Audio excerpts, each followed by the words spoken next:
Yes, yes, yes, yes. Just a quick live, man. It's 20 past 11 at night, yeah. And I just got back from the gym. I had a good workout in the gym, you know. I've got back on the boxing. I've trained 3 days in a row. And I've just got back, so yeah.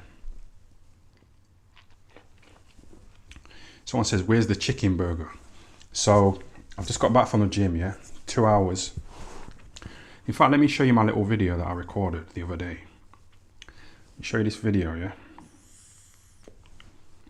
You know, of me on the bags. Signed up to this gym called JD Sports Gym, yeah. It's £20 a month. It's got a nice punch bag in there, a couple of punch bags, yeah. I've been smashing up the bags.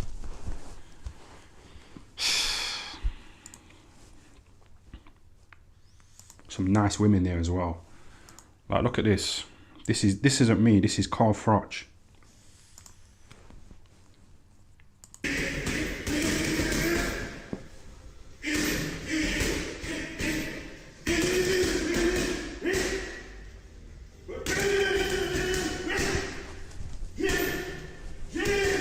I think I can take him, you know. Looks a bit slow.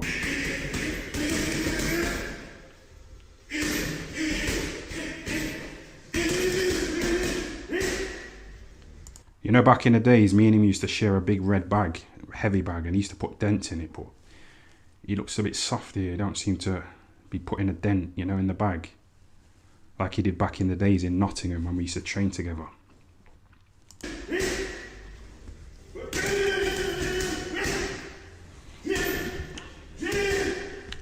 Did you lot message him, you know, saying that I wanted to have a pint with him? And if so, what was his response? But anyway, forget that. Have a look at me, see what I'm doing here.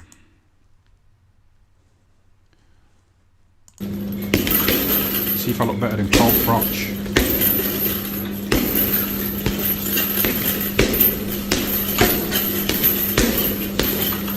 It sounds like it's being hit harder than Carl Froch does, you know what I mean? And there's a dent in the bag as well, isn't there? You see that dent?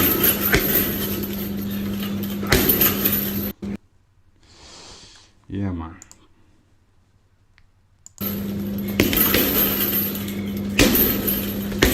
See the power. 15 stone, man.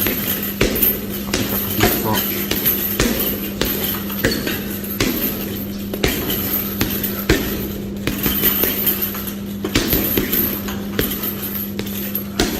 My lungs were burning though, you know.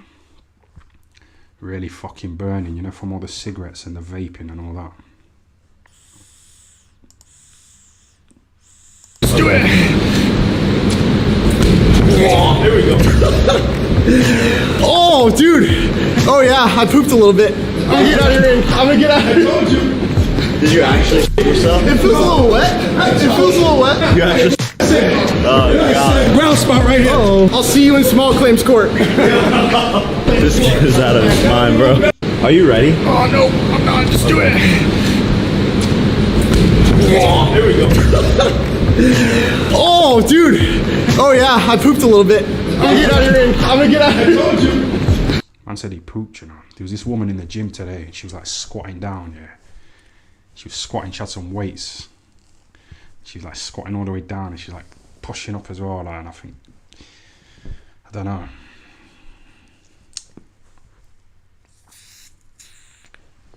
There might have been a bit of gas, you know, come out of her arsehole.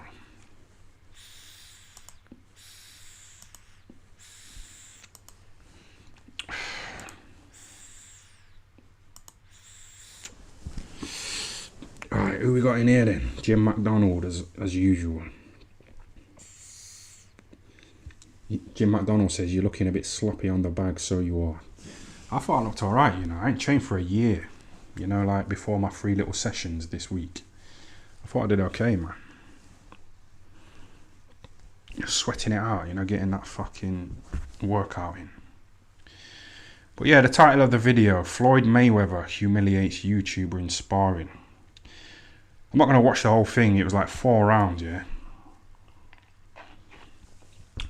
So what I'm going to do is I'm going to take the lazy option. And I'm going to show you a little a little video, you know, of Vidal Riley fucking reacting to it, so I can just chill. Yo people, welcome back to the realest channel on YouTube. Grab your tickets for February the 11th. That's how we're starting the video, because February is approaching. Maybe by the time this comes out, February is here. So I know the new pay has dropped, which means that the people them should come out and support the realest. Be nice. We're gonna put on a show. I'm gonna put on a show. Wembley, Oval Arena. Who's fighting? Oh, it's going too quick, man. What do you think of this guy as a boxer? He's a bit unproven right now, isn't he? He's trying to, you know what I mean? He's saying he's been boxing since he was 6 years old and this and that. But I think when he gets into a real fight, yeah, he'll start to think, oh, this YouTube shit's a lot easier. You know, than getting smacked up. I remember when I was like that. When I was boxing and I was in hard fights, I used to think my little radio show that I do every Friday night is a lot easier than getting fucking punched. You know what I mean? It's not that I was a pussy. It was more like just going for what's easiest. So this guy here, when he gets into an actual fight, he might fucking pussy out, you know, and just think, oh, I'm just going to go back to making YouTube videos. We don't know yet, do we? Support the realest. Be nice. We're going to put on a show. I'm going to put on a show. Wembley, Oval Arena. I know you man know the spot. JJ threw bangs in there. And the realest time to throw bangs in there is... I met this guy, yeah. I met him at the KSI Swarms event. And I was getting interviewed by Boxing King Media. And he was there. He was like just a bit in front of us. And after the interview, you know, Boxing King Media said to this guy here, you know, Ty wants to fight you. And I was thinking, why are you saying that? Like, why are you putting words into my mouth? Like, I'm not scared of this guy. I would fight him, but, you know what I mean? But maybe I should be grateful, you know, that he put the word out, you know, and kind of... But this guy here said, what did he say? He said, I don't know. Coming. Anyway, let's get into today's video. FaZe Jarvis was sparring with the GOAT TBE Floyd Mayweather. FaZe Jarvis has been coached by Otis Pimpleton Jr. for a while now. Someone who coached me towards my tail end. Shout out to Boxing King Media though, you know what I mean? You know, giving me a platform. Coogan tried to blackball me, you know, trying to deny me that exposure. So I'm hoping this Boxing King Media, you know, overtakes Coogan. I think he's overtook Boxing Social already, and he hasn't been around for as long as them. So hopefully he climbs up the YouTube ladder, you know, in boxing and fucking outdoes Coogan. Of my Vegas section of my career. Very good coach and added a lot to me before I left. He gave me that you know, that violence back into my system. You know, when I was working with Jeff, I was working very technical. I was working on precision. But then when I started working with Otis, the physicality came back. The body belt, the pushing, the shoving, the pro game, the rough side.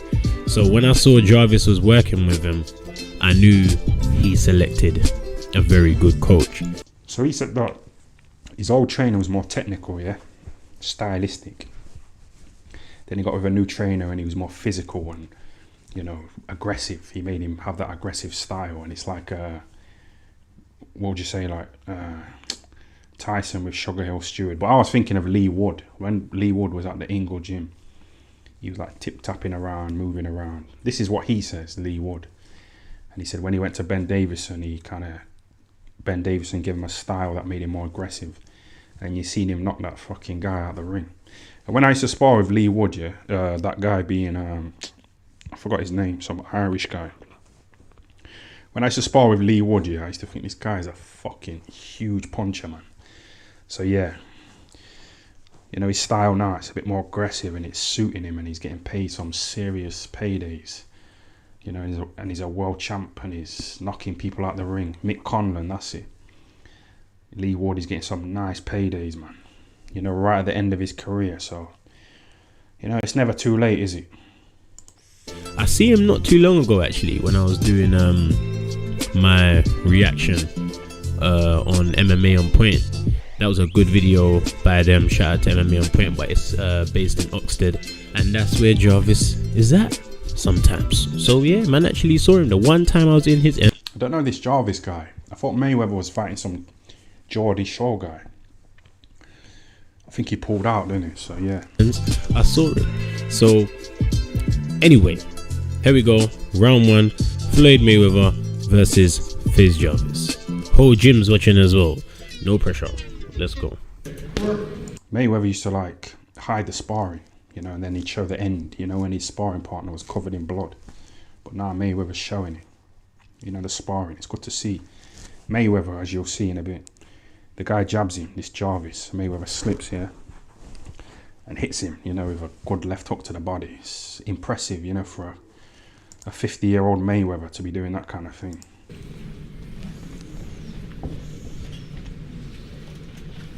This video is only about 10 minutes. So you see, Jarvis started with a nice sharp jab there, which I rate and which I respect. A lot of people who sparring Floyd might have spent the first 20 to 30 seconds ultra reluctant, not wanting to let no bangs go because they're in there with TB. He said sharp jab. If we're sparring, I'm gonna try. Respect. Yeah, he tried, but you'll see his so-called sharp jab backfired. You know, when Mayweather did that little, as you'll see in a bit, little Mayweather, when someone jabs at him, like leans back, yeah, counters him, and that's what he did to this guy a bit later on. But the guy had a go, this Jarvis guy. Nice. Good thinking.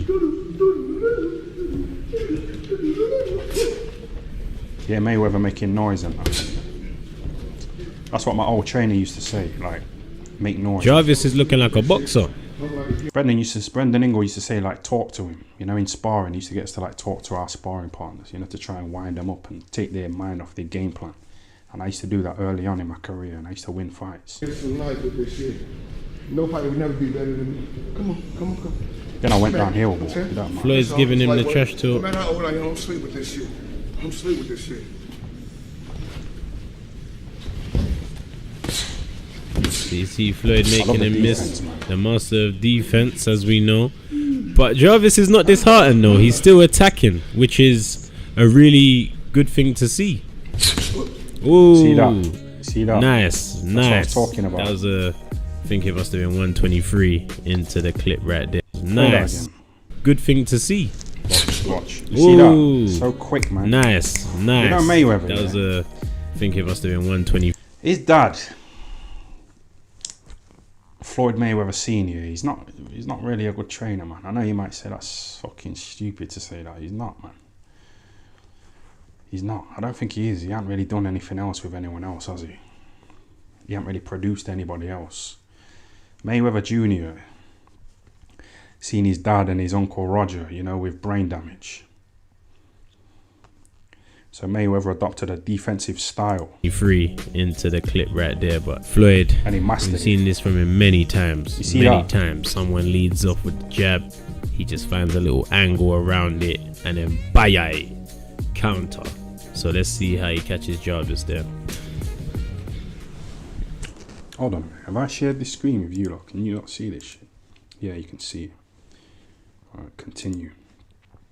The video is not for long, man. It's not on for long. Nice, and it's so rapid. I could tell from his body language he was setting it up, but it's so rapid. So now Floyd's landed. Let's see if Jarvis changes his body language. Ooh. So there's a lot of space in the ring. Jarvis, you should try to get to the middle. If Floyd has said, yo, you can have the middle, he should try to take the middle. That's the only thing I would say right now. But apart from that, he's looking good, man. We got to remember who he's in there, you know, fighting with, sparring with, and moving very confident.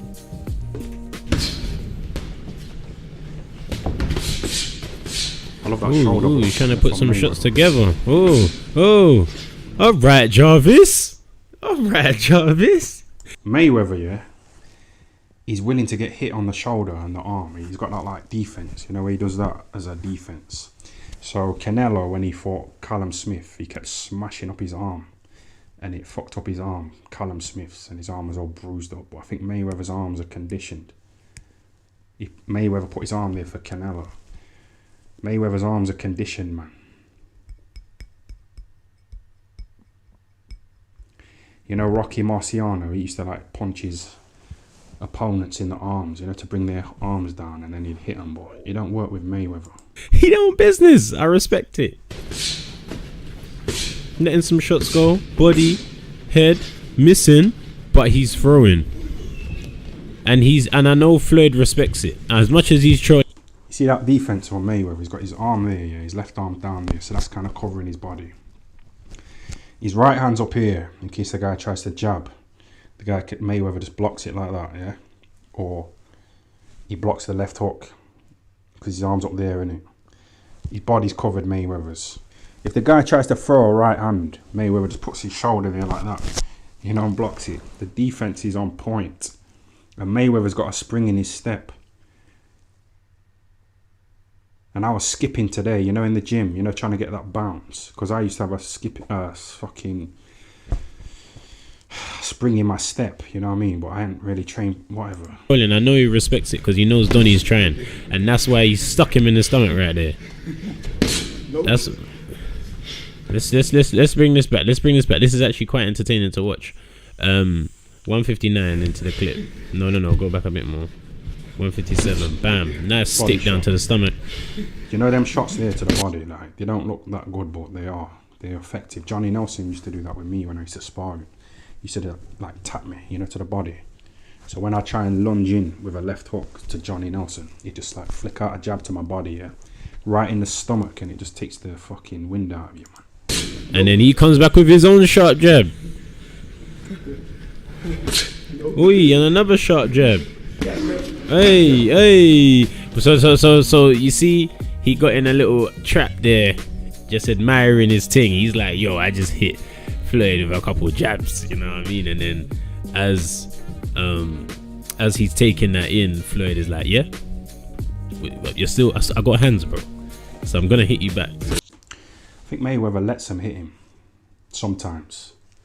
Not often, but I think sometimes he's a bit chilled. That's what Conor McGregor did. He had a bit of success, and then he burned out, you know, because he thought, oh, I've hit Mayweather. And it's the same with Dead G. You know, Dead G, he got a bit excited, you know, because Mayweather's eye was bruised up, but it don't matter, man. Let's see that again. 207. Bang, lands him up with a nice 1-2. Left, right. Ooh. See that? Hey, see Floyd, yeah? He knows this game, innit? Inside out. Nice counter left hook to the body. He knew the jab was coming, so he slips, bam, tacks one underneath nicely. Holding the center now of the ring. Sticks him downstairs again, putting money in the bank as he does. Luring him. Nice little counter there. Oh. Hey, but Jarvis, hey. You know why I rate it? Because Jarvis is not... He's doing his thing. He's taking bangs where a lot of people would fold. And he's got the spirit. He's got a fighter spirit. Sharp jab. Ooh, changes the angle on him, catches him with another one. You can see Floyd is relaxing, trying to buy himself time. But even when you think he's switched off because he's doing this, he's still switched on. Boom, ready to counter again. He's not actually switching off. Now Jarvis is on the outskirts of the ring. Floyd is controlling the middle of the ring. Ooh.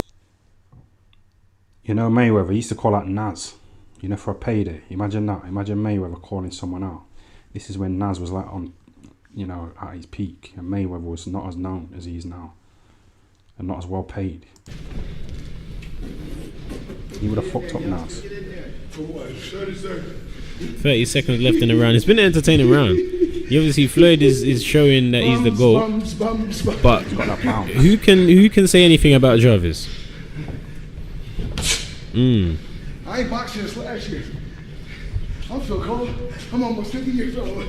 I'm cold. Floyd's just moving around now, frustrating him, giving him a different look. Always changing the looks. Mayweather's ever drank alcohol or vaped? I don't think so. Nice. So that's said. That's the end of round one. That was the end of round one. It was very entertaining. It was better to watch than Dej and Floyd. Obviously, Dej my guy. But I mean, in terms of seeing the intention behind what Jarvis is doing, it's definitely way more intention than Deji was showing. And he should be proud so far. That's round one. Let's see if it plateaus at this level, or if Jarvis pushes a bit more, or let's see. Round two. He gonna try to throw a hook. He gonna really get killed, huh? He gonna really get killed. Where's Leonard Ellaby? You know, laughing his fucking head off, that bullshit. That's what he does, don't he? I don't think he's there, Leonard Ellaby. That little yes man. He ain't got a mind of his own, man. You know, as much as Floyd is trolling, as I said, I'm actually trolling. I know he rates it. Now Floyd got up his 11s. He's got the guard up high. You see that guard, yeah? You see that little guard? There's a boxer called Ronald Winky Wright who used to do that. Now Floyd got up his 11s. He's got the guard up high. I used to try in sparring, but he's giving him different looks in the arm and the glove, and it would hit I would hit myself. You know, when I tried to box like that, still a sharp jab coming. I tried to adopt that style, that defense style, like hands up, but it didn't work because my gloves were hitting myself in the face. Floyd's just good at manipulating the range, you know. He's just good at manipulating the range. That's what he specializes in. Yeah.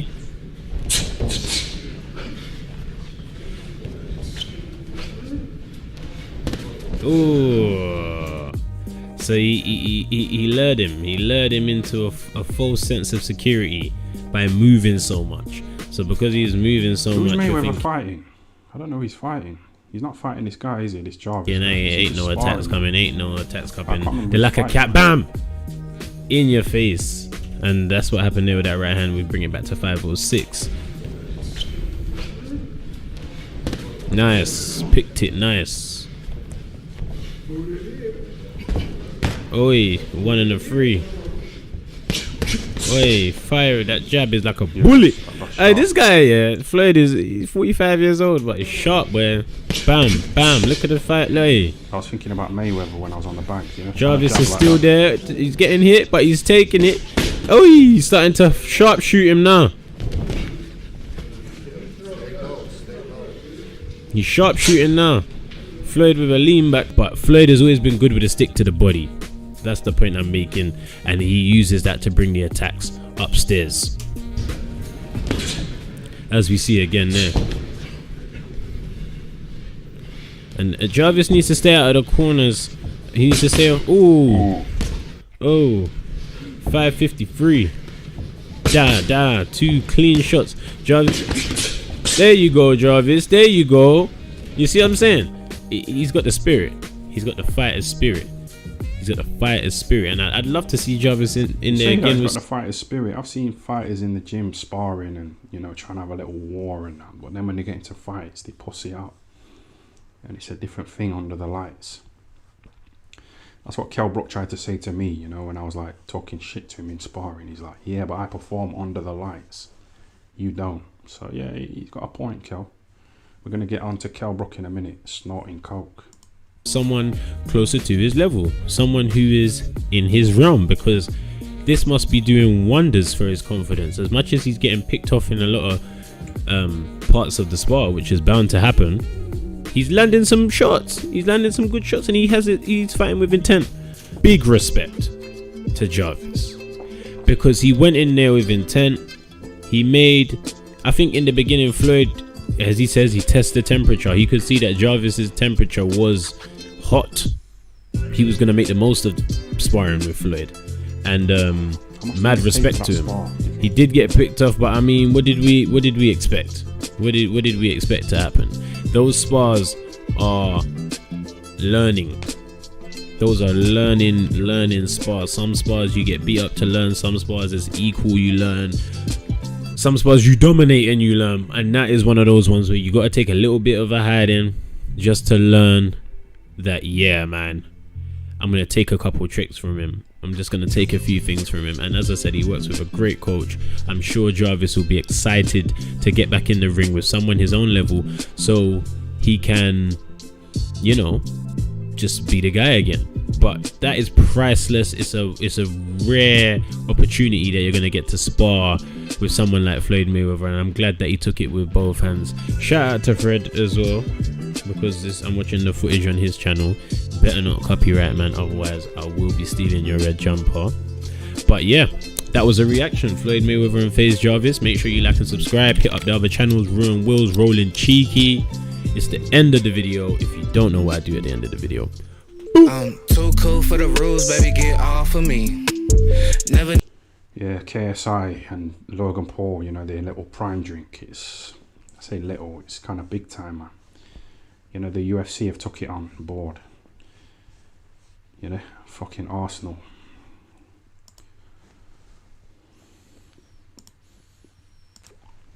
Let's have a look at Kell Brook snorting away. In boxing, you find a way to win or you find a way to lose. Y'all seeing this stuff here with Kell Brook, man? Ooh. Cocaine. Horrible that obviously he's with someone he trusts. And they record him doing cocaine. Yeah, but he knows about it. He knows he's being recorded, so it's like he's in on it because he looks at the camera and starts shadowboxing. So he's obviously not that bothered, is he? Maybe them sending it to the Sun newspaper was a bit of a piss take, you know, for the payday. But Kel knew he was being recorded, man. And then they posted on social media. Horrible. It's not like they betrayed him. It's like he knows he's being recorded. And then he shadowboxes. My thing is, who? It's real, man. It's No, real. that's crazy. It's real coke. Okay, first of all, Because like I said before, he like goes back, he snorts a line and then he misses a bit, so he goes back, you know, and fucking gets the rest of it. You see that? You see that little... tells you, man, that these guys have a lot going on, man. You can't sit here and say, oh, he's just a junkie. You can't sit here and say, oh, he's doing it recreational. You know, you can't sit here and say, oh, it's mental health problems. We don't know that. But what I will tell you is there's something going on, and it could be one of those three. It could be all three. It could be more. But the bigger issue here, in my opinion, is who is the cornball that he considers a friend that will record him doing this and post it to social media. And he obviously knew he was being recorded. That's what I mean. You can't blame the other guy, man. Man, that's crazy. But anyway, man, y'all keep cool, man. This is cornball stuff right here. I don't agree with what he's doing, but damn, whoever he trusts, they're going to go and put him out there like that? That's the problem, man. That's the problem with people, man. Horrible. Horrible. He's got groupies Anyway, around him. He's got hangers on, man. In the gym, there were like people just following him around, you know, laughing at his fucking jokes, like Leonard Ellaby. You know what I mean? Just fucking groupies just hanging about, trying to get in the spotlight as well. It's like that crocodile, you know, with Mike Tyson back in the day. Keep cool. But you know, Dominic, he said like Kel is kind of crash bang wallop. And because he's like that, because he's kind of reckless, that made him a good fighter. So take the rough with the smooth, man. Did you see that interview with Coogan and Anthony Yard? It was quite good, you know. Probably deserves more than 15,000 views because this video was a long time ago as well. So it was a good chat. People are saying Anthony Yard quit, you know, against Baturbiev.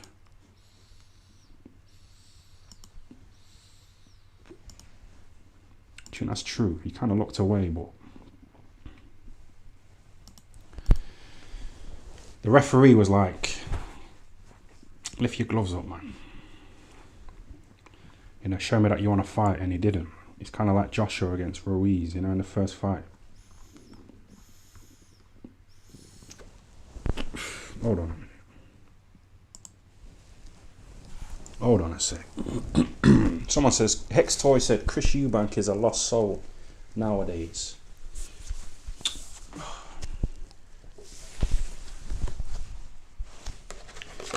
Yeah, I'm getting bored of this. Oh, Eubank is putting in an appeal for the fucking elbow from Liam Smith, but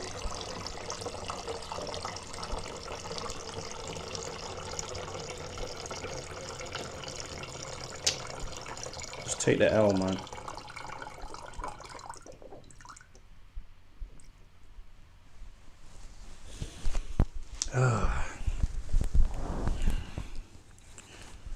Someone says, are you pissing, bro? Yeah, I've drank about 5 litres of water today, you know. You know, when I was working out, I was just like drinking and drinking, trying to flush all this bullshit out of my system. Someone says, nice to see Top G made it to the home screen picks 100. Yeah. Yeah, I don't know why it's took me so long, you know, to put a picture of the true fucking Top G in there.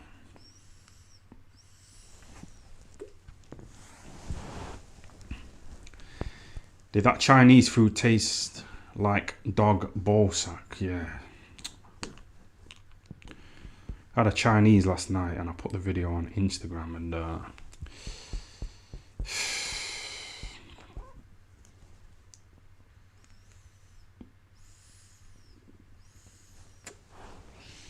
let me get some of these comments on the screen, man.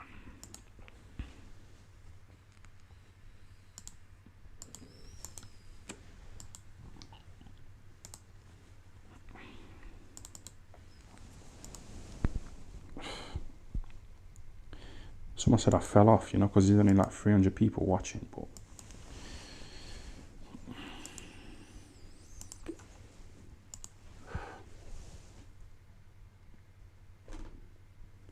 hold on a sec.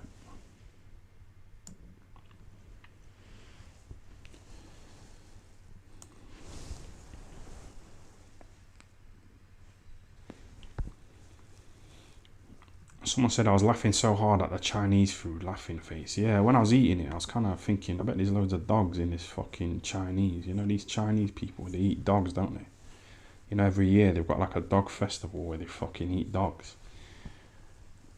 It's disgusting, man.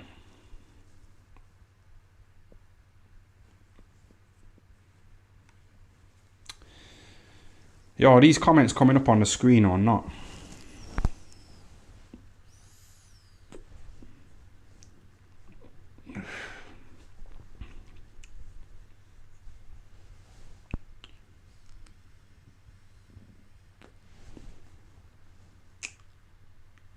There's a bit of a delay, man, so I can't see if the fucking comments are on the screen, man.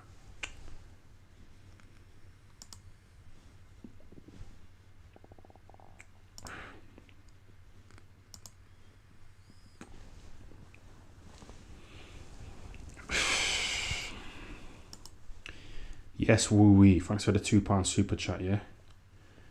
You heard of the Toy Box Killer introduction tape? No, I've watched a documentary about that guy.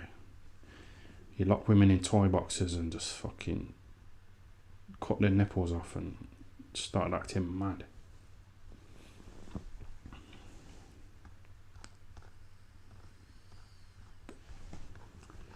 But yeah, just a quick live, man.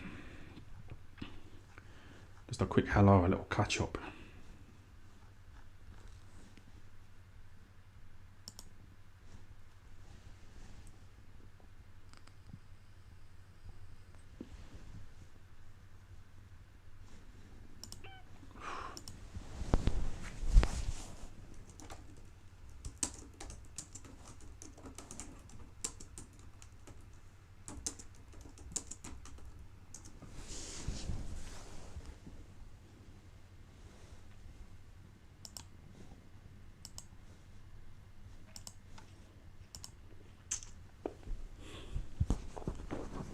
What's all this about? Have I missed something? Come on, man. Yes, I have seen the leaked phone call between Billy Joe Saunders and Ben Shalom, and it was leaked by Billy Joe Saunders himself on his Instagram stories. Very amusing. What are the ramifications for Ben Shalom? Because in the phone call, Ben Shalom is heard to say that Sky are, how can I put this without triggering the algorithm? Sky are doing him over. Let's just put it that way. That's what Ben Shalom appears to have said in that conversation, because I think somebody deleted out certain words, or they mute out certain words that Ben Shalom says. So it's not entirely clear, but the gist of it that I got was that he's saying that Sky are doing him dirty. That's what I should have said. Sky are doing him dirty somehow. That obviously is very embarrassing for Ben Shalom when the higher ups in Sky are made aware of this leaked conversation and Ben Shalom talking like that about Sky. There are going to be some awkward conversations, I would imagine. But some people are going to say Ben Shalom has got more front than Brighton. He's got some audacity to be talking about Sky mistreating him when he got that gig in the first place over so many other promoters with far more extensive track records and far more experience in boxing. This guy. Yeah, because he's a Jew, innit, this Ben Shalom. And the owner of Sky is Rupert Murdoch, who's a Jew as well. So this guy, he ain't going anywhere. You know what I mean? That's how he got the job in the first place. This guy's boring, yeah. How is he just come on the scene and he's just like, you know, like taking over Sky Sports Boxing? It was like guy literally came from nowhere and got one of the best gigs in British boxing, you know, becoming the main promoter on the Sky Sports platform. So to then turn around, oh, Sky, you know, messing me around and they're doing this and they're doing that. It's like, wow, really? You should just be happy to be there, bro. How on earth did you get that gig? And with Billy... He's Jewish, man. Joe Saunders, he appears to be trying to get something from Ben Shalom. I guess it's a fight date or some type of deal to come back. And you can hear Ben Shalom saying that if he can't deliver something, he doesn't specify what it is, he'll get him the 100 grand instead. So no idea what that's all about. If any of you can add some context to what was said there, maybe you've heard some stuff on the grapevine, maybe you've heard something from Billy Joe, because Billy Joe talks a lot, not just on the internet, but, you know, amongst his crowd and in the gyms and stuff like that. What do you mean 100 grand? He'll get him the 100 grand. What does that mean? He'll get him the 100 grand. That's nothing. You know, Billy Joe sandwiches. He got paid a fucking multi-million-pound payday, you know, for fighting Canelo. So what's this 100 grand? Word gets around on the British boxing circuit. If you've heard anything else to put that clip and what was said in that clip in context, then please drop it in the comment section below. And Ben Shalom really should know better than to be saying some of the things he said in a conversation with Billy Joe, because Billy Joe's one of them kind of guys who will come out and expose what you said in a conversation. You know, he is in the same kind of category as an Adrian Broner or a Tank Davis. This guy here, Ben Shalom, you know, he was recorded like, you know, saying to a boxing interviewer, don't ask me about Eddie Hearn. Don't ask me about Joshua, yeah? Don't talk about this and that in the interview. So this guy, he's definitely got a snidey side to him. You know, this Ben Shalom. But I want to hear the conversation. I'll have a look at that in a minute. You know, Billy Joe sandwiches on the phone. I don't mean he's exactly like them as a character, but he's similar in terms of the way he's willing to expose people and offers made and all this kind of thing. He'll take it to the internet streets. Do you know what I mean? That's what Billy Joe's like. Whether you think that's a good thing or a bad thing, neither here nor there, that's what he will often do. He'll do reckless things and you can end up embarrassed. So when you're talking to Billy Joe, you need to be talking to him as if this is a public forum. Do you know what I mean? Same goes for Adrian Broner and Gervonta Davis. If you're a promoter or involved in any aspect of the boxing business, act as though you're being recorded and that it's going to go up on the internet later. You know what I mean? Oh, yeah, that's just how it's got to be. Watch the things that you say. That's what Billy Joe's like, you know. He messaged me one time and he was like, he said that Coogan is involved in the porn industry. He was like, oh, I've got some news about Coogan, you know, he's involved in the porn industry. And I was like, yeah. I was trying to extract some more details. But you kind of like stop replying, you know what I mean? So it's like, I don't know if he was just saying that, you know, to try and get me to do a video dissing Coogan. Because you can end up being embarrassed. So that's all I'll say about it. Let me know what you guys think in the comments below. Are you sick and tired of the mainstream mindset? Does the dogmatic conformity and pathological ignorance have you tearing your hair out in frustration? Then don't be alone. Come and join our brotherhood on Patreon. We stand as a beacon of reason against an army of insanity. You'll gain access to my weekly topical podcast, Top G. I want this guy out of prison, man.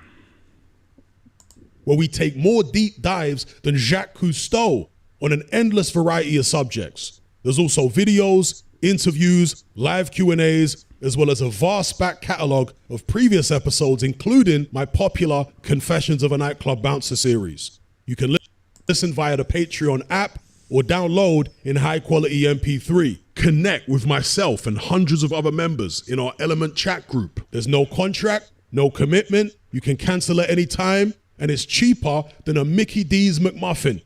Just head to my Patreon. He's changed his little saying. He used to say it's the same price as a cup of coffee. Now he's talking about McMuffins. Page via the link below this video and select the tier called the Brotherhood of Reason. I'll see you over there.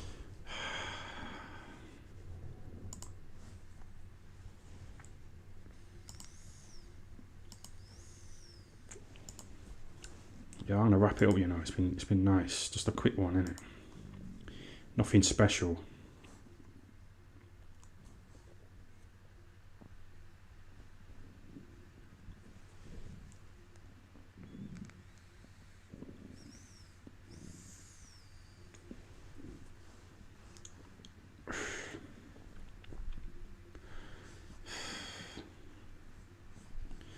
Right, I'm just looking through these comments, man.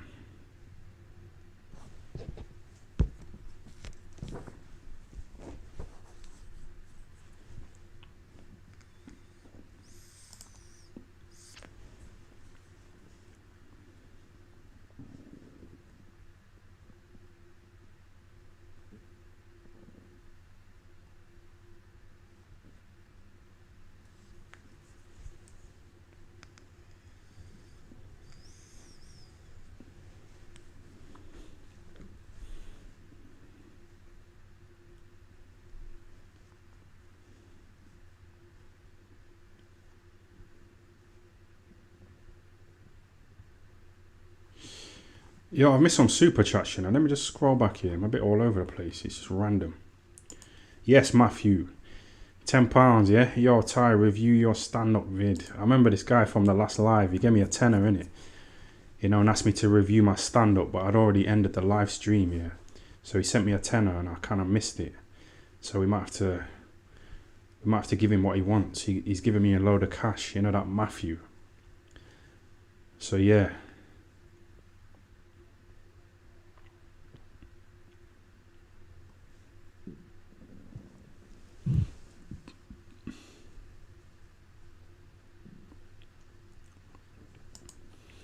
Call a brass bro. Tell the pimp you're going to knock him spark out. So, let me just show you this. I've been messaging this prostitute here. Let me show you who she is. I bought her around here before.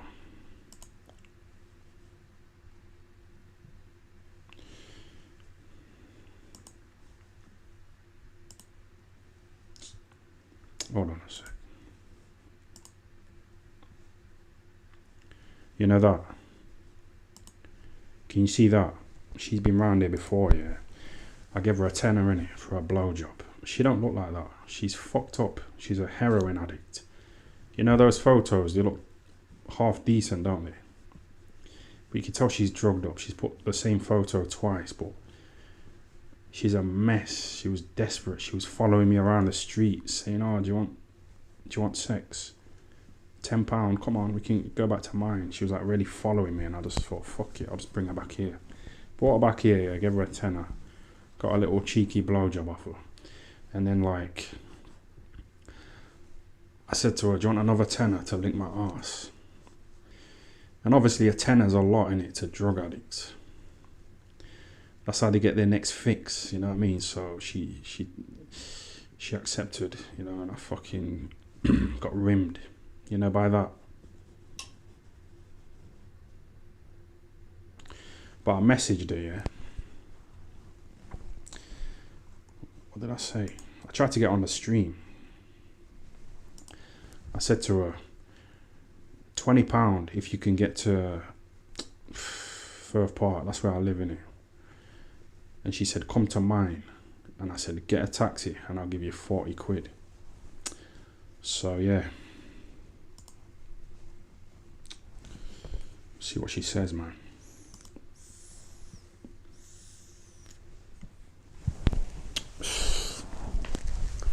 Sorry, man. I've been drinking so much water today, pissing it out.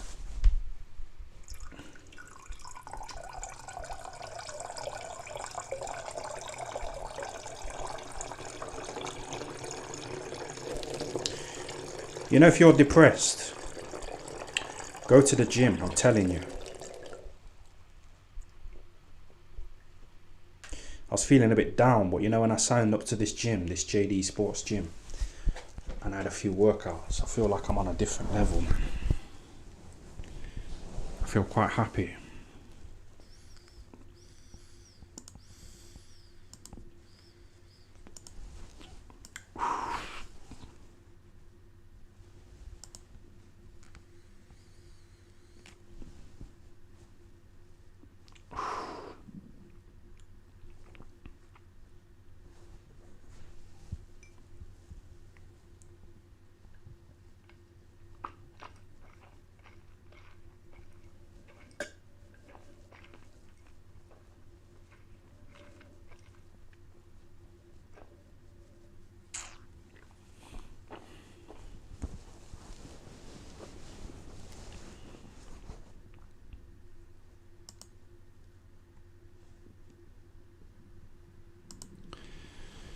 I used to pretend I was Kel Brook, you know, my profile. You know, my dating that profile. And Kel said, like, come on. Because I told Kel that I've made him as my profile pic. And he didn't like it. He was like,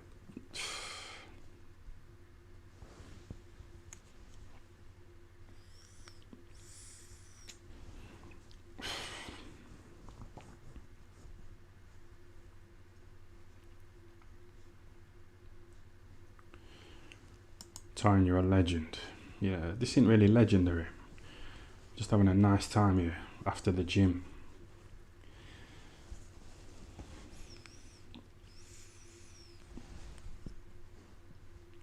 I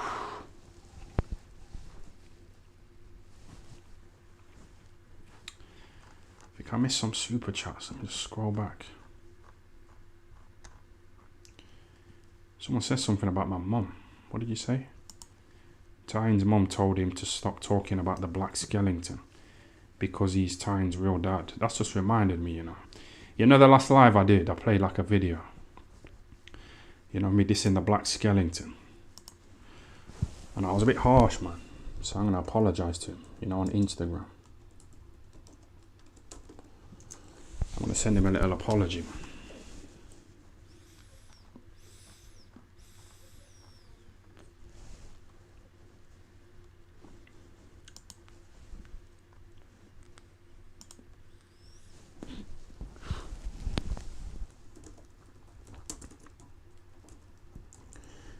His real name's Ronald McIntosh.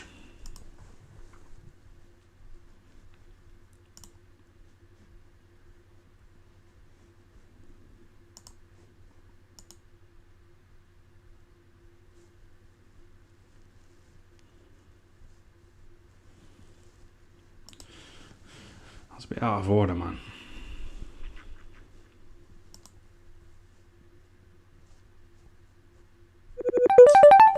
Yo, why are you ringing me, man?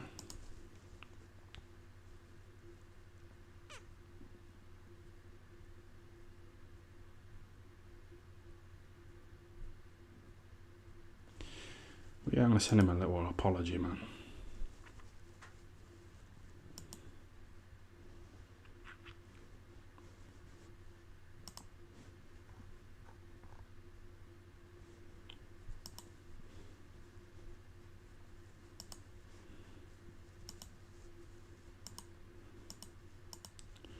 How the fuck do I message him?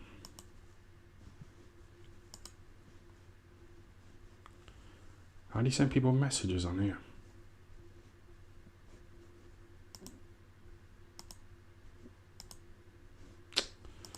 Oh, fuck it up, man. I tried.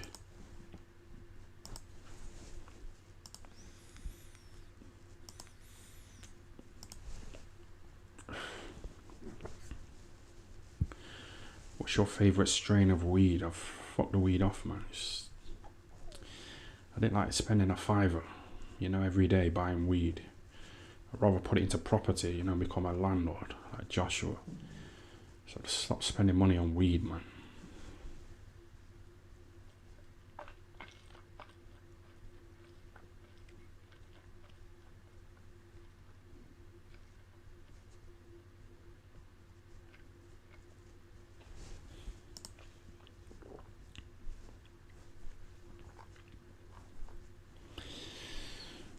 How long's it been now? 50 minutes.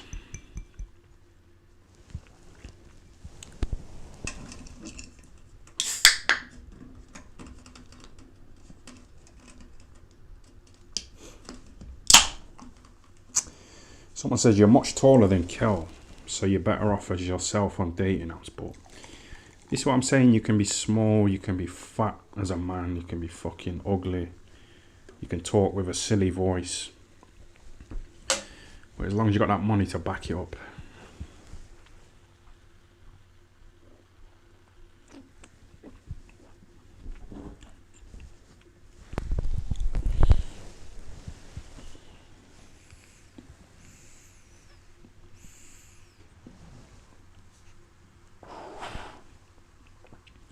We'll take it to an hour, yeah, we'll drag it out to an hour. We've only got about 8 minutes left, so we'll just look at some of these comments and then just fuck off.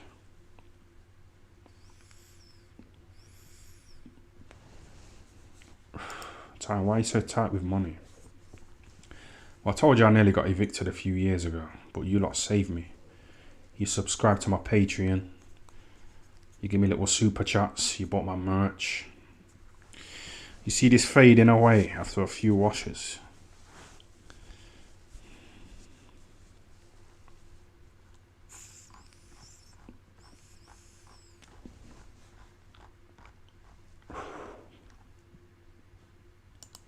Yes, Matthew Chapman. Tell me your vape.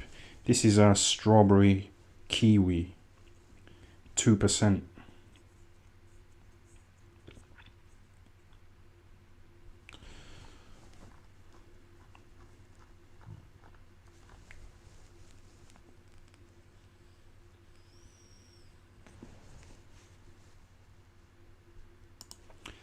Hatman trying to copy the Top G Hustlers University. But Top G has made it. Hatman just is a doorman on £12 an hour. I know.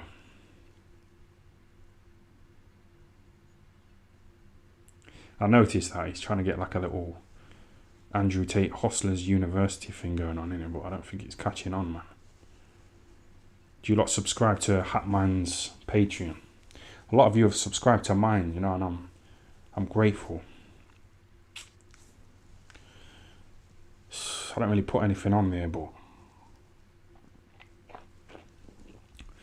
it's the thought that counts, isn't it? Do you think Brendan Ingle would be proud of you now? Yeah. When he sees these super chats flooding in and people subscribing to my Patreon and buying my merch, he'll be like, well done, you know what I mean? You figured it out. You know, you got that fuck off money. He used to call it fuck off money. He used to always talk to us about getting that fuck off money. So you can tell people to fuck off. You know, if you're in a job that you hate, which I was in a factory, and this fucking Polish slag just kept having a go at me. I was like, fuck this, fuck off, man. And I left, just fuck off. Because I've got this, you know, this nice little earner.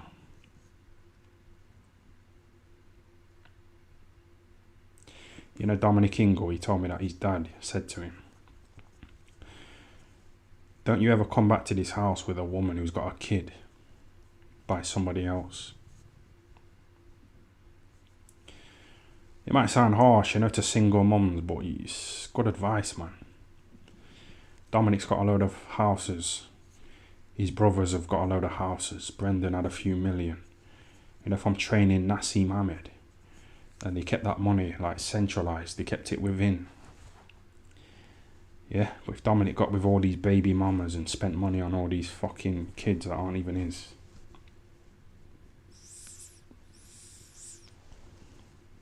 the money would be like given out You know what I mean?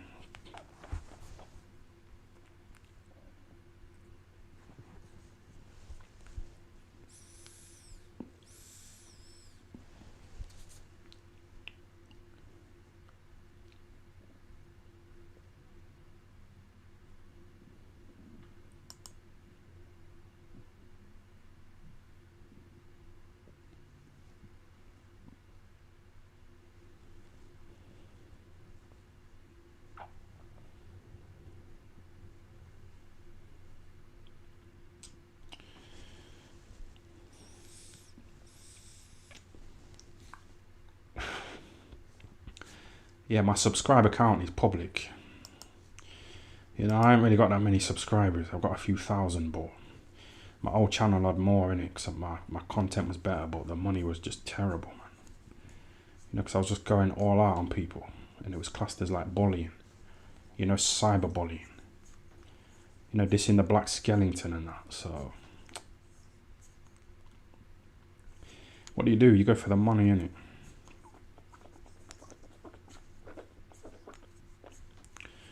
Sell out, man.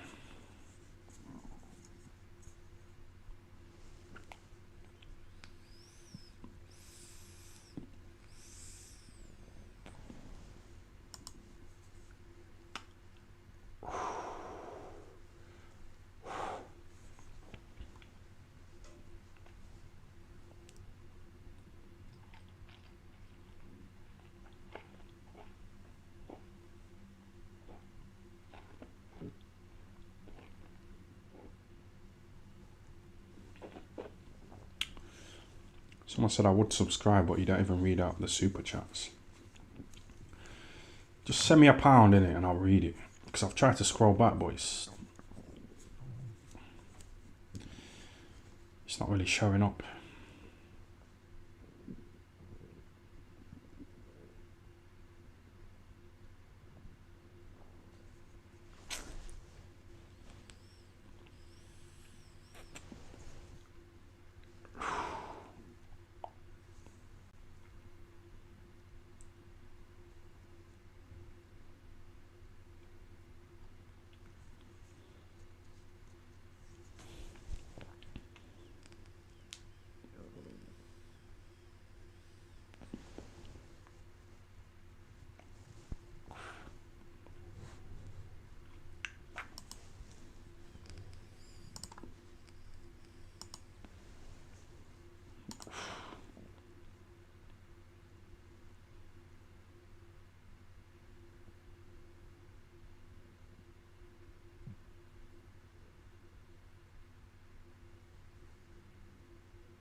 As a warrior and a king, come to terms with losing their son.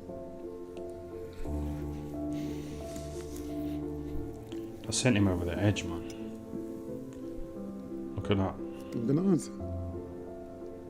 Sebastian was my teacher. When I look back now, he was trying to teach me. And his name Sebastian is Sabali. And Sabali means patience. Patience is what my son taught me. So now he does it. Now sometimes I'm like, thanks, son. Just give him back what you gave me, Dad. So he gives me presents. And the presents he gives me are as powerful as the one that we're having. Because this is all because of him. He's me, like my children is me. This is love. This is the vibration of love. This is what it sounds like. I'm not here to tell people, look at me. Look at how much of a star I am. I don't wear bling. I wear my son's watch, my son Sebastian. It doesn't even work, but it works for me. And I have what made me, Jah Rastafari. How does someone, as a warrior and a king, come to terms with losing their son?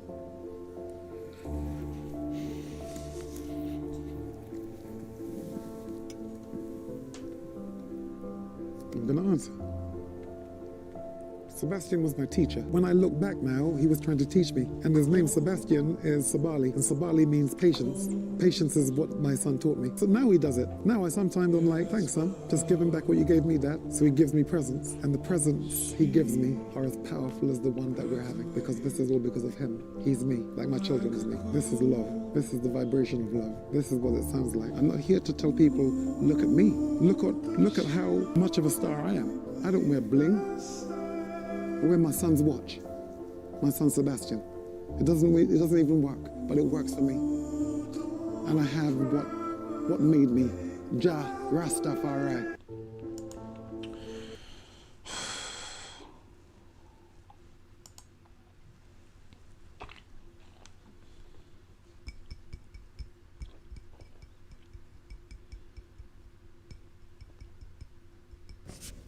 This is Charlie Parsons for Boxing Social in association with Empire Fight Store. We are whipping about the streets of New York. I've got the Monclizion, Eduardinho Hearn.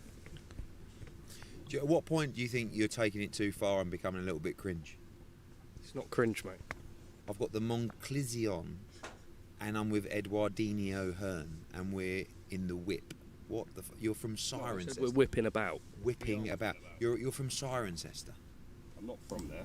Where are you from? We've had this conversation many a time. I was born in Kingston upon Thames, and you're like, oh yeah, hard man. I'm not saying that, but not from Cirencester. Oh yeah, hard man. No, you said that before. I wouldn't say that, would I? Oh yeah, hard man. Yeah, you did. I'm not 12. Oh yeah, hard man. You did actually say that on a video. How are you, mate? I'm good. I'm doing the rounds in New York. We've just done Barstool. Now I'm going to Ariel, and somehow you've made your way in the whip, and you're with me driving around Manhattan, sticking that thing in my face. What do you want? I'm struggling a little bit, to be honest. I don't know what the camera angle. No, not in general. No, Coogan's jealous, isn't he? She's not allowed in America. Face is looking a bit, from last time I saw you, it's almost like someone got a bicycle pump stuck in your mouth and went. Oh, fitness guru. Oh, I go to the gym now. He's trying to be banterous, isn't he, that fucking Charlie Parsons. He's trying to be like how Coogan was with Eddie Hearn, back in the day. He's trying to be like that, man. He's trying to be all cheeky and that, trying to be all banterous, yeah? You can tell. I watched the Boxing King media video today, and that Charlie Parsons guy was trying to hang around. He was trying to hang around in the background, isn't it?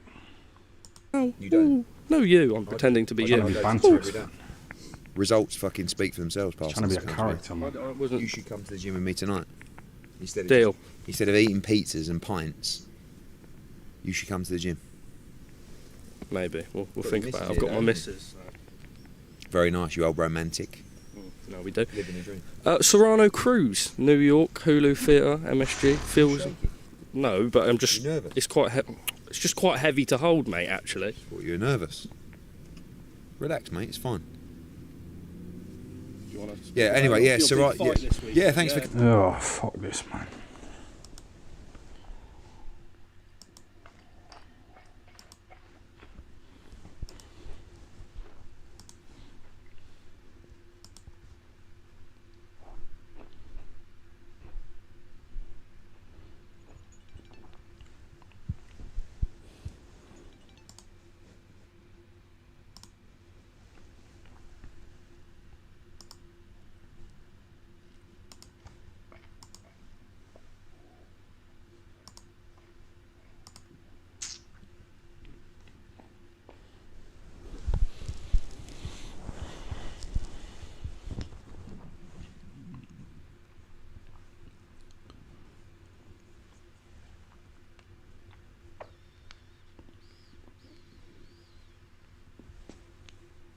Just heard who you are, yeah. Came up to me, man, and I pussied out. I fucking froze like a hoe, like a little rabbit in the headlights. Got a bit starstruck. Not my proudest moment, but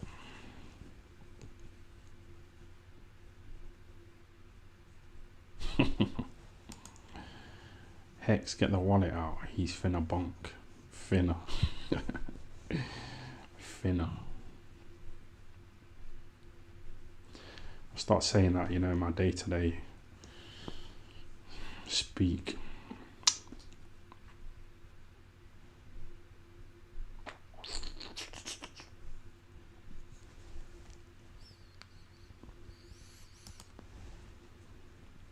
Are you robbing Matthew for a second time? Do you want me to play my stand-up?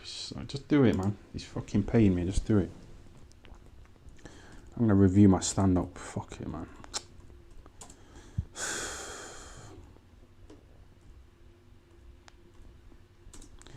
going to be tough, man. It's going to be hard to get through it, but...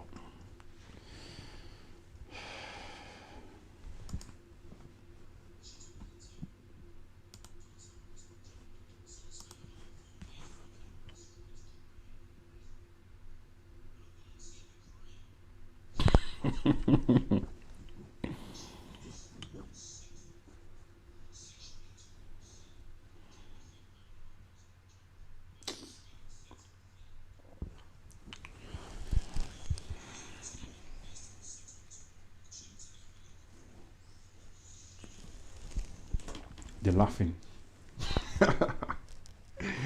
They're fucking laughing, man. It's going well. Did you hear that bit of laughter? Yeah.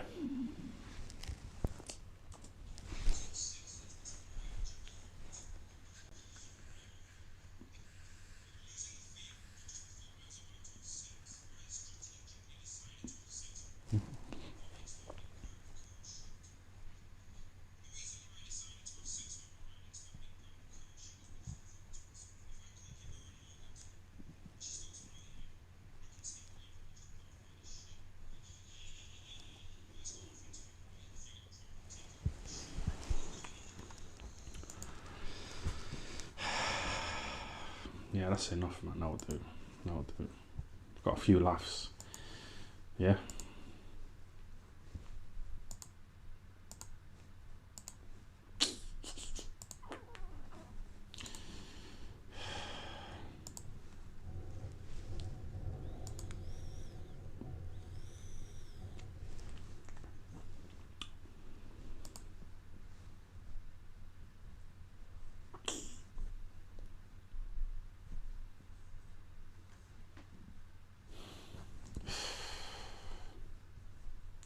I didn't even show the fucking screen, man. Fucking stupid.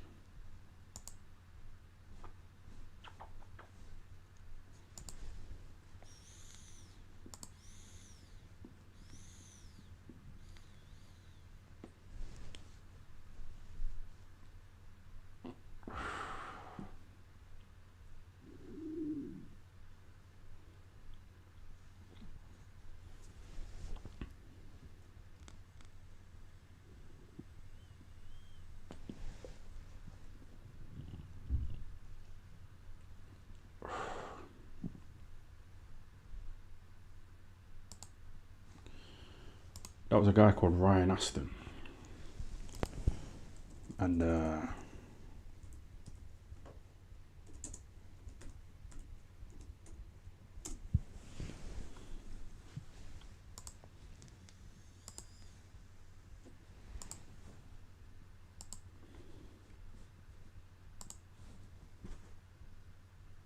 This is Kugan Cassius from London. We're at the Liverpool Olympia here for the show War. With me, I've got Time Booth, who just scored a draw there with Ryan Aston. The second draw, the first one was a technical draw. You were adamant that you seemed to you won that fight clearly. Definitely. I'd have to watch it again, but I can't remember him landing any clean punches. He's just one of them awkward guys, you know, just technical. It's not really. You don't really want to have a fight. He's quite technical, so. I don't want to ever see him again, to be honest, ever. Especially in a boxing ring. That sounds personal. It's not nothing personal. I don't know him, but I don't want to fight him. That's what I mean. So obviously, if you've had two draws, obviously the natural thing is to say have a third one just to settle it out. But yeah, but then I don't see what difference it would make, because as far as I'm concerned, I won. So the third one will probably be a draw. I'll probably lose more hours sleep knowing that they're probably going to score at a draw, even though I train hard and get myself ready. But yeah, it's not his fault, is it? He's just come here to fight and try and win. So good luck to him. Was you pleased with your performance today, despite the draw result? Not at all. I was trying to land a jab, so I've got the reach advantage, but because he's a southpaw, his right hand blocks my jab, so he kind of cut that out quite well. So not really. I forgot he was a southpaw, to be honest. I only had 3 days notice for this fight, so I didn't have a chance to spar with southpaws. So I just had to go with what they gave me. Okay. To be honest with you, in the post-fight interview, I says, oh, they're bound to score at a draw because he's an Eddie Hearn fighter, but looking back, it was probably more closer than I thought. I was just saying that spur of the moment. A bit heated, a bit emotional, because I did think I'd win. I won, but I don't know if there's any biases in it, to be honest. It is what it is. Okay. Listen, people will say things in the heat of the moment, doesn't, you know, especially straight after the fight when you've got to come down there, sit on the ring and talk straight away. Things are in your head, so I won't worry about that too much. Yeah, I need a break. You know, after the fight, I need to just sit down for 10 minutes and just think, instead of just going on there and just saying any stupid thing that came into my head. Okay. You got the amp tie. I'm a miserable looking guy. I'm always miserable, but I'm happy on the inside. I'm laughing on the inside, but just not right now. Okay. Can I ask you a question? There's nothing to do with boxing whatsoever. I saw on your Twitter a little while ago, you sent a tweet out saying, where has Kugan Cassius come from? Yeah. And I see that and I was like, okay. No, it's true though. I mean, it's not necessarily true, but it was on my mind at the time. I always write stupid things on Twitter, but there's a bit of truth to it. Yeah. Where did he come from? Because I had a bit of a break from boxing. And I came back and you're everywhere. You're on TV, you're on Twitter, you're on Sky, which is obviously TV as well. But I just kept hearing about this Kugan. And I thought, who is he? And then I seen you and I thought, yeah. It sounds like aggravating. I seen him and I thought, it makes a change from the usual Sky Sports commentators, all white, middle class. So when that's not racist, is it? Or is it? I don't know. A lot of people were tweeting me, calling me racist, and I got a chip on my shoulder, but seen you. What are you, Sri Lankan? Yeah. Well, Sri Lankan, born and raised in Essex. Essex. Yeah. Yeah. So it's good to have you in boxing. Yeah. Well, it makes a change. Leave it. Leave it. I'm gonna fucking wrap this up, you know. It's getting a bit cringe, man. It's not racist, it was just whatever.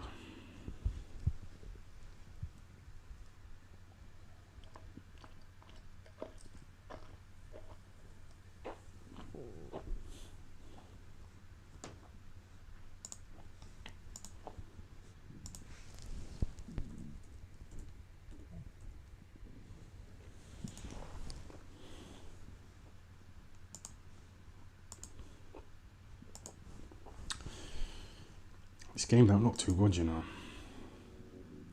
So today we're going to be playing a game that I believe a lot of you have probably never heard of because it's been flying under the radar, and I think it's going to take a lot of you guys by storm. I've been watching videos of this game for over a year now. I've seen pre-alpha footage, beta gameplay footage. No, it's been in the works for some time, and is perhaps just maybe the most realistic combat sports video game ever. Now this is technically a strictly boxing game, but I don't know the upcoming fights. I'm gonna have you run through. That's Dave Caldwell, isn't it? But that gym's a bit hot, isn't it?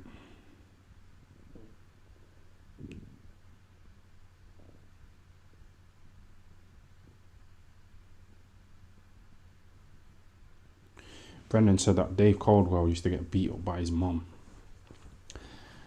And as a result, when he started to get into like training, he started to try and bully his fighters. Do some drills to prepare you for it. Would you like to skip the tutorial? No, let's go ahead and do that. I guess we just gotta circle around and get familiarized with the moves. Sonny Edwards, isn't it? Those graphics are alright. So actually. good, man. It does look Loosen decent. up a bit and travel around in loose movement, activated with up on the D-pad. Remember, while in loose movement, you have more success in knocking opponents down, but you can also be knocked down easier. Think of it as a double-edged sword. Loose movement, okay? Oh, no way. That's incredible. So it kind of doesn't make you as stiff. No. the stance. Nice. If you feel comfortable changing stances, you can do it with right on the D-pad. Try it out and switch back and forth for me. Orthodox and southpaw. Throw some punches, man. Let me see some Okay, so action I have to here. hold it down, I suppose. Dude, this is crazy. I usually like fighting with the analog sticks. I just feel like it's punch, more realistic, man, punch. more immersive, if you will. So I'll probably be sticking with that. So follow up with some straights. Okay, we've got some straights now. Hit him with a nice little jab. Oh my God. Wow. Let some hooks go with A and B, or right and left on the stick. Okay, here we go. Right hook. Wow. And it feels so good upon contact. Oh my goodness. So if you really want to hurt them and knock them out while throwing a punch, hold RB to make a power punch. Careful, this will drain your stamina a lot more. All right, so we've got this. Okay. Wow. Okay, so he really winds up to it. Yeah. Sonny Edwards can't punch, you know. He's not Jesus a big puncher, Christ. is he? So what's the difference? This? Ah, so you kind of move. Yeah, I see. Looks a bit like him, though. The graphics are decent. Step back jab. There we go. Step forward and jab. So block punch. Oh, fuck you know.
Since I've played a boxing game or even watched any boxing at all, really. I was really into UFC before. Yeah, he's definitely got at least 5 inches on him, I think. All right, let's go, boys. Come on. Come on. Here we go. Tyson Fury, can we get the dub? See if he starts throwing right away. Nice little jab to start off there. It's like a game of joust. Nice jab. Nice jab there, boys. Yeah, see, it's gonna take some getting used to for me, for sure. We can switch stances if we want. You can use the directional buttons or the face buttons as well to throw punches. Like for the uppercuts, I usually use the directional buttons because I feel like it's just easier. And then you can obviously do power punches like that. My favorite punch with Tyson Fury, I just did one match with Tyson Fury before this, is this one. Oh, yes. And that worked out beautifully. But yeah, if you have any tips, tricks for me, as I said, I'm not a seasoned pro with boxing or anything. I'm very kind of new to it, and I'd love to learn a little bit more about it. So if you have any tips, tricks, comments, concerns, let me know in the comments down below. Nice. Good straight. Oh, nice dodge. Did he just get stuck there? But yeah, you can dodge using the L trigger and kind of just... Or you can do like a fast dodge by pressing like, whoop, see, like that. And kind of go, like clicking the left stick in. They turn motion blur off, it's really strong. They don't have a motion blur setting actually, which is interesting. You can surrender here in the main menu if you want to. All right, okay. Come on then, big boy. Let's hit him with a big, oh, nice right hand there. Beautiful right hand counter. Oh, nice dodging from Tyson Fury. That was beautiful.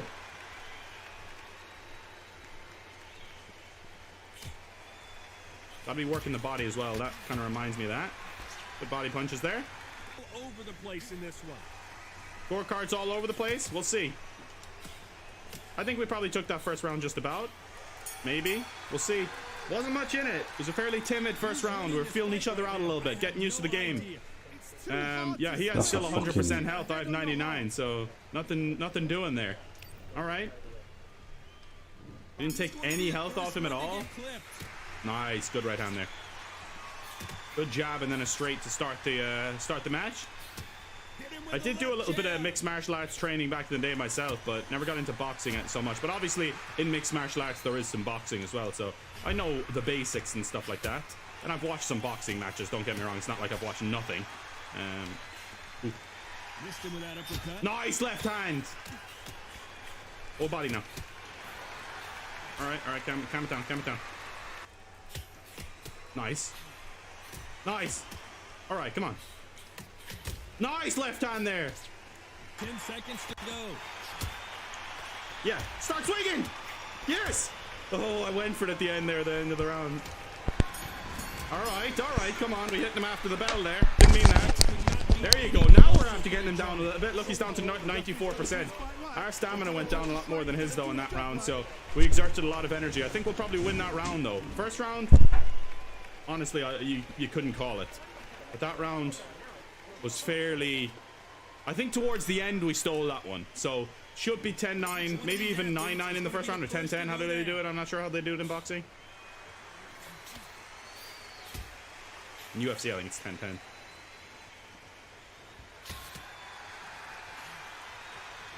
I'm throwing too many power punches. I need to throw some normal hooks as well, like that, just like that, because those can be a lot quicker. Oh, come on, don't do me like that. I'm nearly dodging in real life here as well. Nice jab. Come on, boy, is that all you got? Ooh, we traded punches there. That was good. This is a good fight. Nice. Caught him with a left hook. Got him with a left hook. Come on, I thought you were gonna come in there, boy. Don't be scared, homie. Nice, good hook. Tyson's body shots are weird. His body hooks, anyway. Look at that. I could head kick him right now. Is that a glitch? Like the way he just kind of stays in that position is funny.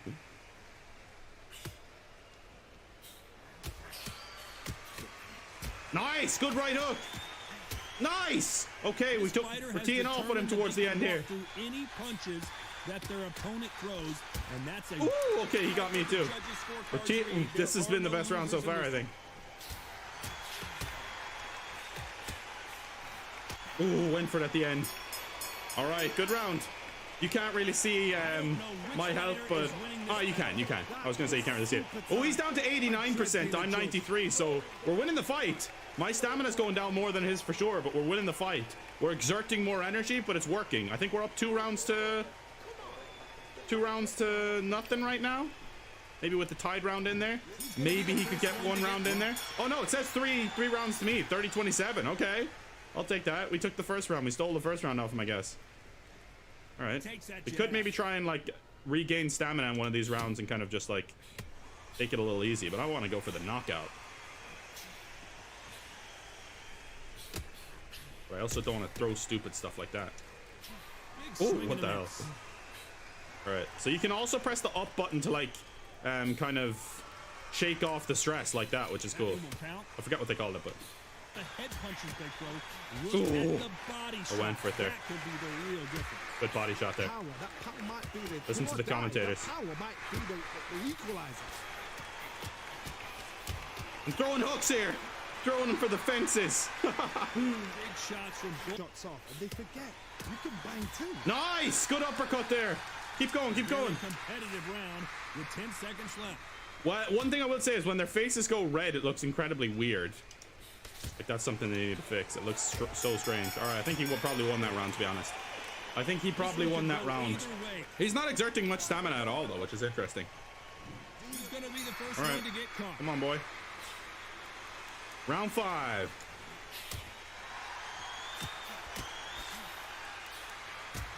Jesus, he's teeing off on me right now. Come on. Let's have it then. Want to throw some power punches? I'll throw some power punches. Boom! That was a straight right hand right there. Nice, nice, nice. Good combos. That's better. The old kind of jab into the straight, rather than just throwing hooks like an idiot. Nice right hand. Nice! Come on! He's got to be close to going down here. We got to pressure him. He's trying to dodge and it wasn't working for him. This is certainly an aggressive fighter, but that doesn't Come always on! mean success. I'm getting in the bucket. I'm throwing right now. I don't care. A superior athlete around the ring and just get picked apart. Nice even though uppercut. They were the one pushing the tempo. Oh my god! I wish I would have thrown that. I kind of backed out of it. I thought he was going to throw something special, but this is better. The strength they had, the speed they had, and that knockout punch, they want to punch through you. They don't want to punch you. They want to punch straight through you. That would have been a haymaker right there. Nice uppercut. Nice! Oh, come on. He keeps getting out of the way just in time before that big strike comes. Come on, Tyson. And he misses with that jab. Oh, this is getting intense now. Oh, good punch back though. All right. Good round. That was our best round so far, I think.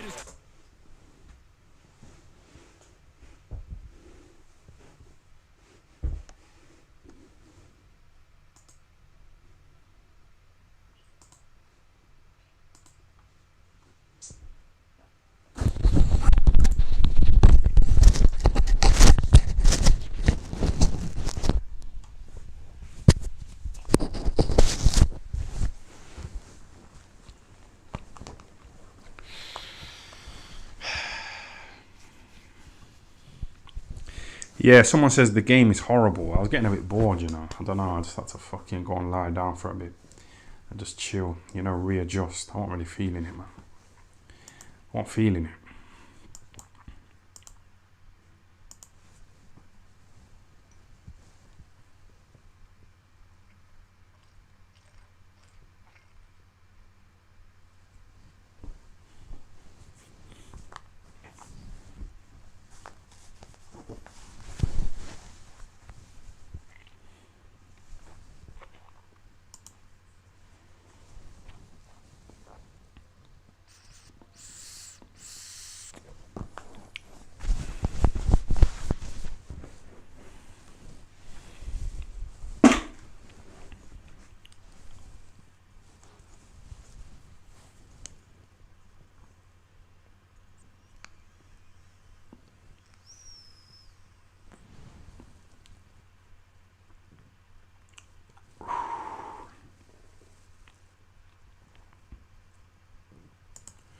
Why did your ex leave you, Ty? Do you know what it is? I thought about that a few times.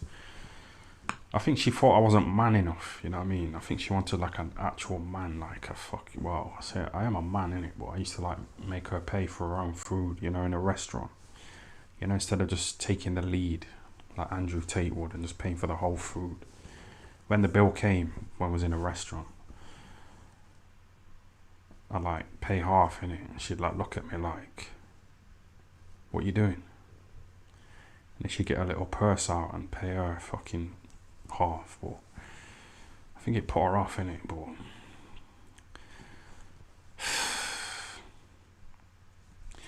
she used to pick me up as well from the train station, you know, and drive me around. But that's not manly, is it? You know, you're supposed to be the leader, you know, as a man. You're supposed to take the lead, pick the woman up in your car, drive her around, pay for her food. You know, but I was acting a bit fucking feminine, like a little hoe. So I think she thought, nah, this guy, man. I think she got with me at first because I met her on, I think, a dating app. And she seen a load of boxing pictures in it of me. So she probably thought, yeah, this guy's got potential, you know. But I think the way I was acting was just a bit... I was thinking about her today.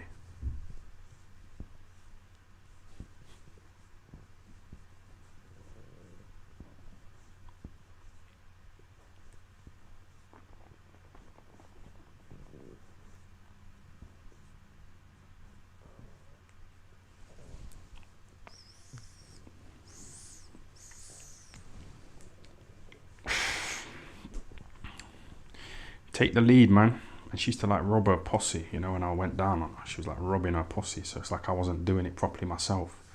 It's like I wasn't getting her off properly. You know what I mean? I wasn't taking the lead and just...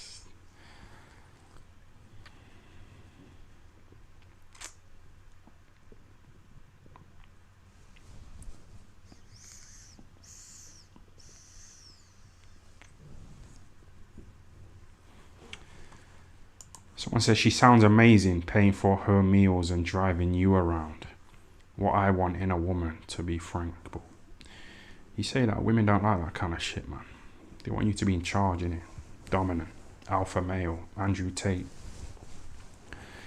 It's like she was in the driving seat, literally driving me around.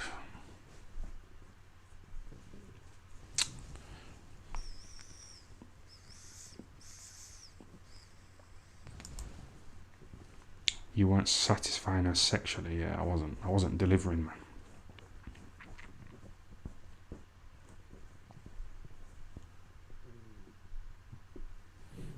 And then she like rang me one day when we split up, and she said, "Oh, have you got Kel Brock's phone number?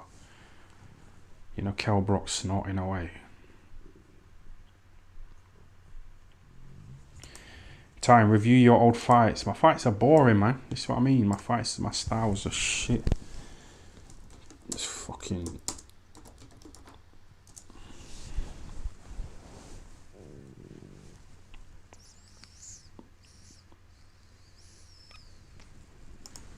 Let's have a quick look at this boring fight here. Now, Brian Aston up against Tyan Booth, Andy Clark and Paul Smith. Is that Tony Bellew, yeah? Watching my fight. Ceremonies for the night, John McDonald.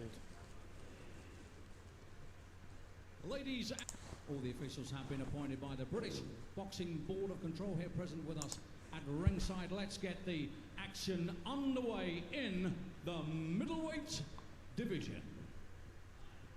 Introducing to you firstly, fighting out of the red corner, wearing the white trunks trimmed with red, weighing in at 11 stone, 8 pounds 4 ounces, a 23-fight record, 11 wins, 2 inside, 10 defeats and 2 draws. You see that little knee? 8 pounds 4 ounces, a 23-fight record. See the elbow? The knee as well. I used to kick trees, man. I used to kick trees. Have you ever watched Kickboxer? With Jean-Claude Van Damme. I used to kick this tree over there, man. And I used to kick the bags, you know, with my shin bone in the gym. Brendan came up to me and said, "You know, you kicking the bags, you're basically telling me to fuck off." And it was a bit disrespectful, you know. It's a boxing gym. Look at all that shit, man. What are you doing? Black trunks trimmed with gold, weighing in at 11 stone. 7 pounds 14 ounces, a 12-fight record, 10 wins, 4 inside the scheduled distance, 1 loss, 1 draw from Dudley, Ryan Aston. Timekeeper at the bell is Jamie Kirkpatrick, and our referee in charge of the action is John Latham. This is 6 3-minute rounds. You both obey instructions at all times. Take your break. I was in decent shape, but I wasn't mentally there, man. I was thinking about my radio show. This was like towards the end of my career, innit? I thought, I don't need this shit. I don't need this shit. I got about £1,500. Paid my trainer 500 quid. Still kneeing. Behind a rematch, though, Aston was supposed to fight last Friday night. His opponent came in a stone overweight. Took this fight at 4 days' notice, and Tyan Booth, as coincidence would have it, was the only opponent they could find who would take it. He stepped up on Thursday, but there's some previous here, Paul, which can always make for a good fight. Yeah, there is, and you can see straight away they're right down to business. There's no necessarily feeling out stage. So this is Tony Bellew, yeah? So Tony Bellew knows about me. That was a good right hand, man. Booth just caught Aston there with a nice sneaky right hand as he was coming in.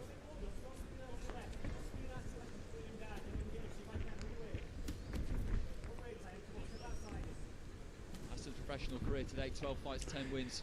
You see Mayweather's jab when he was sparring that guy, it was like really sharp, but mine's a bit sloppy. Look, it's not a good jab, man. Going up for the Midlands area title. He was knocked out in the second round. It was a fairly savage knockout as well. It was a setback at that stage, but I spoke to him yesterday and he said that that's gone now.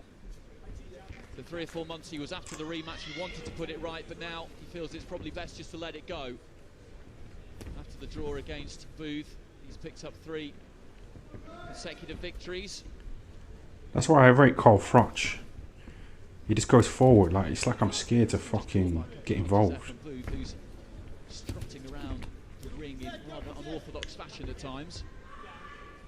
It's the typical Ingle style from Booth. You can see him trying to frustrate Aston as much as he can, trying to make Aston make the mistakes and then counter him with the unorthodox shots.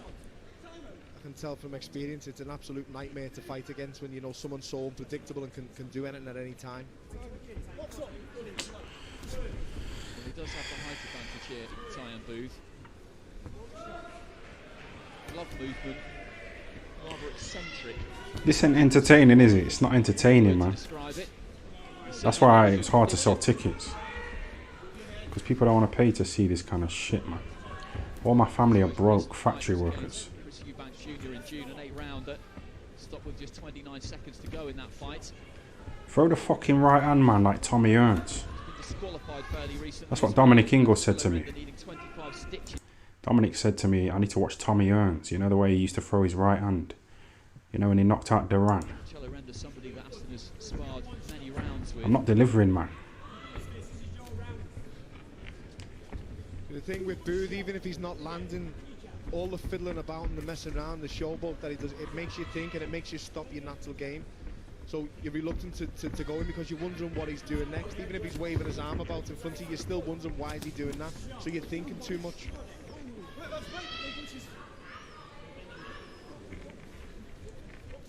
So the last few seconds of the first round, this one scheduled for 6 at middleweight. It's like I'm scared, man. You know what I mean? Like, fucking too defensive. Kell Brook was like passive aggressive. Wriggling through a Booth, and referee John Latham from Barry just had a quick word for Booth at the end of that round as well.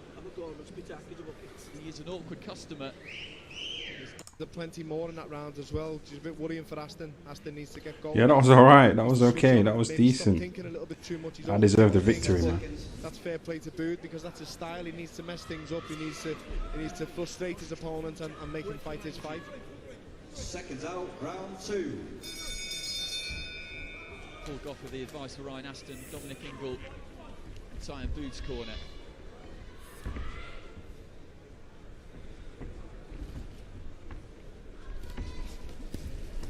Aston trying to get onto the inside of that long reach. It's proving to be a difficult thing to do at the moment.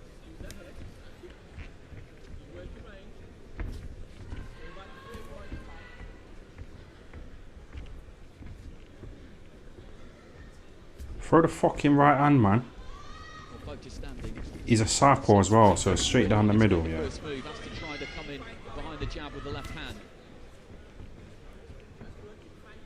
Again, sneaky left hook as Aston was coming in from Booth. And Aston seems to be struggling to find a way in. When he does get close, he's tangled up and moved on out again, but he's very reluctant to let his hands go.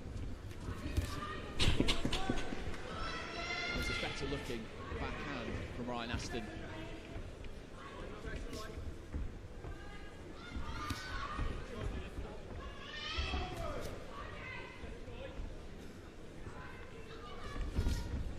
No, this ain't worth paying for, is it? Looking to try and go to the body. Booth standing stock still in front of him. There's absolutely no movement from him there whatsoever, just waiting for Aston to make his move.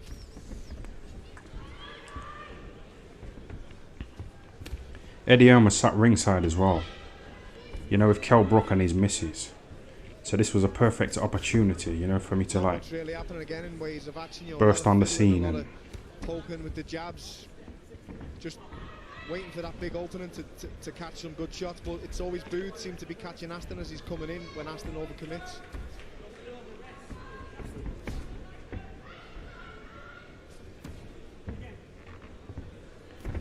throw the right hand, man. Decent crowd in early on at Liverpool Olympia. Aston's had a lot of experience fighting on big nights. Carl Froch under No, cards, this is not good, man. Undercards, second fight attacked. Left hand from Aston again, the same thing. They just meet chest on. both fighters very guilty of loading up. It's understandable. It's the last round of a fight and it's a close fight. I hate these boring fights, you know, when it's like this. Relax and let the shots go and just throw more volume and punches for Ryan Aston for me, and he can take this round. Dominic Ingle saying from the booth corner just there that, in his opinion, Aston needs a knockout. I think I heard that right. And the booth would just flick out that jab and keep him off him for the last 10 seconds. Well, it'll be very interesting to see. Great shot from Ryan Aston. Counter right hook, southpaw right hook. Good left hand though from Booth. As the bell goes at the end of the 6th and final round, and it was an interesting fight. It was stopped in the 3rd and made a technical draw after a clash of heads when they met on the undercard of Frochmac back in November, and neither corner is confident about this. Ryan Aston looks a little bit deflated in his corner. Oh, that's Paul Smith. That's not Tony Bellew. I thought it was Paul Smith. You know. I mean, I thought it was Tony Bellew in it, but it was fucking Paul Smith scoring. Shaky rounds early on, and it's a good job the fight was changed to a 6-round fight, and because you know I had a level after 4. Well, let's see which way it's gone with our MC John McDonald.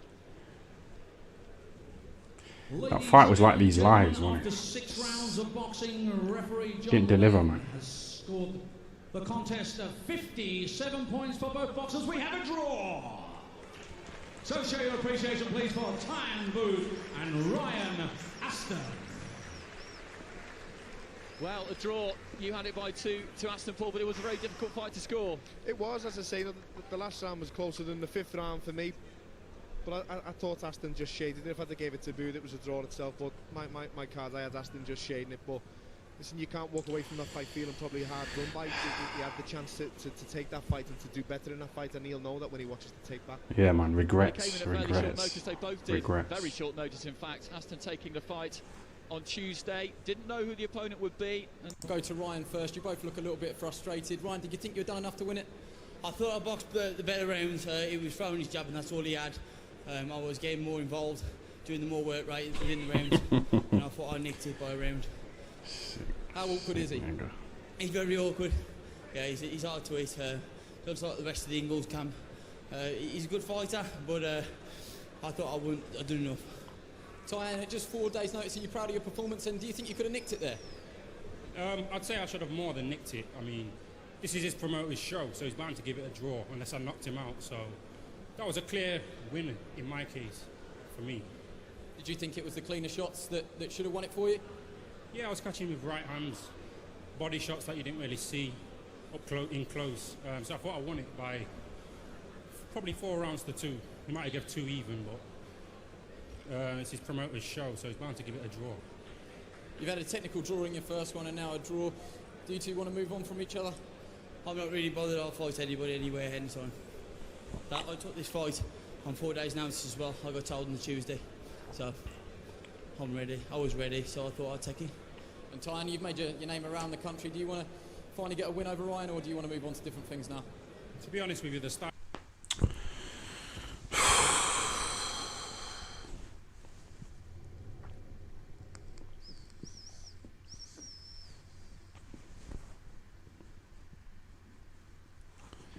Look at this hairstyle here. This is fucking painful stuff, man. When I used to train in Nottingham, we used to spar to the head every day or every week, but I'm trying to multiply them brain cells now by reading. I've started talking to Letterbox. What? I've started talking to Letterbox. Waking up in the morning and going downstairs and like getting mail, and as I'm picking mail up, I'm looking and thinking, oh, hello. So he's lost me. He's lost me. I don't know what he's talking about. I don't know what the fuck he's on about. You two both spar Kell Brook? Yeah. He's dead. Oh. Do you two spar each other? Not just a walking pack, man. Yeah, we spar each other. But we tag team up on him. The thing about Kell Brook is when I'm talking to him in person, he's a nice guy. We have some good conversations in the gym showers. But when we get in the ring, he turns into a cunt. He turns into an evil bastard. Yeah. But that's what you need. That's what you need in boxing, though. You know, that evil streak, like. That's what I mean. Kell's got it, man. I think you just seen that little performance from me. I didn't have the killer instinct. Even though I like murder and shit like that, I didn't deliver that kind of thing in the ring, did I? Because you're black, though. It was too nice. I think it's because you're black. You don't like black people. Yeah, you don't. It's alright with me. I know, he likes his whites. Yeah. Following our last interview time, I think it's safe to say people both said you were funny and a bit of a weirdo. Yeah, I got it a lot, yeah. Would you agree with him? This guy tweeted me saying, he looked at all my tweets after the second interview and he said to me, "Are you a character created by Coogan Cassius reading a script?" Man. Yo, allow it. Leave it.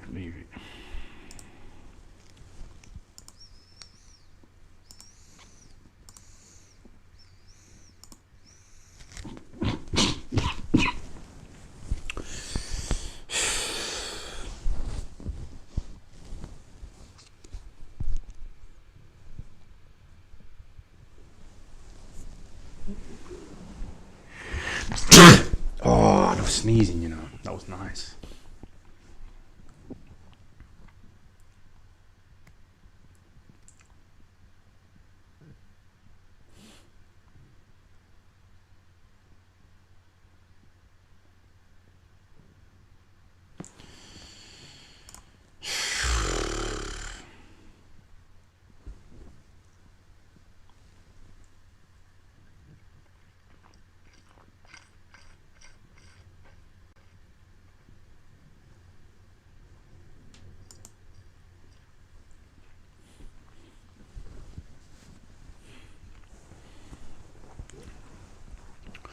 Can't listen to any more of that shit, man.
And I thought, I didn't reply. I didn't know what to say, to be honest with you. You know, he's acting like I'm not a real person. Like the things that I say are so strange and surreal that it's. What did I say though? I'll be honest with you. Just to touch on that point there, a few people said to me, even when I saw them, not just on Twitter, that time Booth, is he actually like that? He's a fruitcake. People have been asking me for years. He's a fruitcake, man. To be honest, I think it's some of your comments about, in particular, off the top of my head, Nando's and prostitutes. Yeah. Which seem to, Can you move up a bit? Mate, no problem. I feel a bit claustrophobic.